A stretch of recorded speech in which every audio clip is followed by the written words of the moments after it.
Hello, my name is Lorelei Crossway, and today I'm going to be covering the topic of food waste and how we can manage it better as a country. So, have you ever stopped to think about where does your food go when you throw it out? Depending on where you dispose of your food, it can go to the landfill. And if you're not aware or educated on the resources in your area where you could donate food that maybe still could be consumed by somebody else who might need it, you might have no choice but to throw it in the landfill because you're trying to purge and clean out your cabinets. And that's completely understandable, which is why we need to manage food waste better in our country. There is a lack of education on where to dispose, on where to donate food, and that causes a problem when it comes to landfills and food waste in those landfills, because then it just becomes excessive. There's just too much going to waste. If you could manage it better and encourage people on the benefits of donating, especially businesses and restaurants, if we could actually encourage them more and educate them more on policies on how to donate and the benefits of donating their inventory when it's about to not be consumable anymore, we would probably have a lot better accessibility and management of the food waste in our country. A majority of people throw out perfectly good food due to the release of clutter in a pantry, or they just don't like the product. Maybe they don't like the quality, maybe they don't like the taste. So a lot of food just gets thrown out literally because it's imperfect, or literally because somebody bought too much of it and they don't know who to give it to. Some people buy an excess amount of food, and then they realize, oh, I didn't really need all of this food, and then they don't understand where they could donate said food to somebody else that might enjoy it. So then, therefore, that does put a food waste increase into our landfills. And then another main point that I want to point out is people don't always know what foods are good and what foods are bad in terms of like shelf life or food safety or expiration dates. Therefore, it is hard for people to decipher what to donate and what not to donate.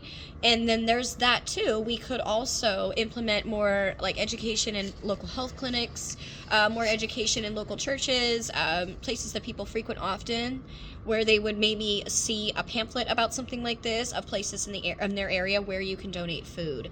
Obviously, there's Second Harvest Food Bank and like some businesses where people can bring in like shelf life goods, like canned goods or cereals or breads or things like that, and they can donate into those Second Harvest Food Banks. But those are not always in a plethora in a certain community, meaning it's like maybe you have to travel almost like 40 minutes to get to one, or maybe you'd have to travel 20 minutes even to get to one, or maybe only one grocery store in your town even has a Second Harvest Food Bank bin for you to donate to. So there's that too. We need more accessibility. We need more places to be able to donate said food to prevent such a high increase in food waste. Nonprofits such as REFED, REFED, it's a nonprofit organization that helps small consumers understand how to manage and eliminate food waste in America. They work with the small businesses to sort of find solutions and engage in fundings, meaning like have them maybe become members to put funding towards more research on food waste and food safety. And they also encourage them to understand the benefits of donating their food. So they also want to encourage businesses to follow specific guidelines that have tactics to manage food waste. It offers tips and solutions to producers on the websites, manufacturers and retailers, as well as capital providers. Restaurant and policymakers who also implement the rules on how food can be saved, served, or thrown out or donated is also what they help achieve. So their biggest goal basically is to educate further, to find solutions for food waste and maybe completely stop it altogether. That is their like main goal of their nonprofit organization, is to just completely stop it altogether. So an article that was written and published by Liz Goodwin on the Redfin site, I believe. This scale of food loss and waste harms not only human health and nutrition, but also economies and the environment. Wasted food takes a major financial toll. Yes, it does. Costing the global economy more than $1 trillion every year. Yes, it does. I was going to make that point, that it is hurting our economy how much food is being wasted because people are overly buying it and then it's overly going unnecessarily into a landfill. This is why underconsumption is better in terms of what you buy and how much of it you buy. It's better to buy what you need or buy a little bit and then maybe have to go back and get more, especially in terms of food, because we want to decrease and completely eliminate food waste at some point altogether. That would be an amazing goal in a perfect world.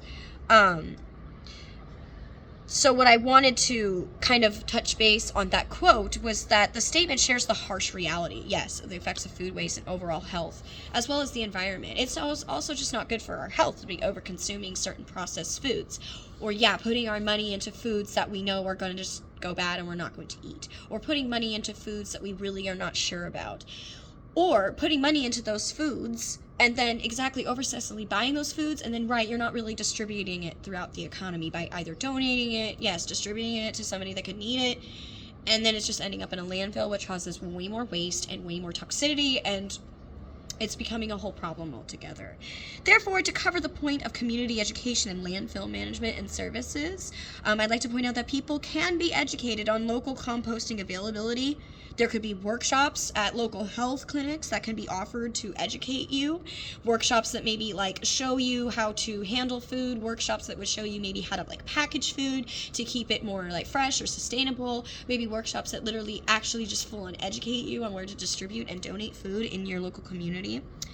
So then my last point that I really just wanted to make was that food waste in the country is literally on the verge of becoming unmanageable. And it already is unmanageable, but we can still kind of start a way to sort of start a process to like I said, eliminate it altogether. There is hope. Populations of producers as well as local consumers need to get together to advocate change. Yes, more people need to get together to understand, like I said, the harsh reality, and actually advocate for more donation bins, advocate for more compost solutions, advocate for the cities to actually maybe want to pick up compost bins. That was another point I wanted to make, is some communities, I want to say about a few years ago, did implement kind of a food waste management system where you are to put all of your compostable items in a green bin, and then you leave that green bin out with your trash cans, and then yes, a food waste management comes and picks up the green bin and they bring it to a compost site, and then you get your bin back just the same way as you would with a trash service or a recycling service. But the only fault that I find in that solution, it's a start is my point, but the problem is certain counties and certain neighborhoods, certain jurisdictions, can basically say if they want it or not, meaning it's not a requirement, it's not a by law in California or anything like that. It's not in every state. So therefore, it implements still this lack of accessibility to be able to compost your food, because again, you don't have a way to compost it because your neighborhood maybe said that they didn't want to, maybe they felt like it was unnecessary to have people have compost bins. Maybe they didn't want to pay for the service. Maybe that jurisdiction doesn't have enough funding to actually implement an extra trash service of some sort.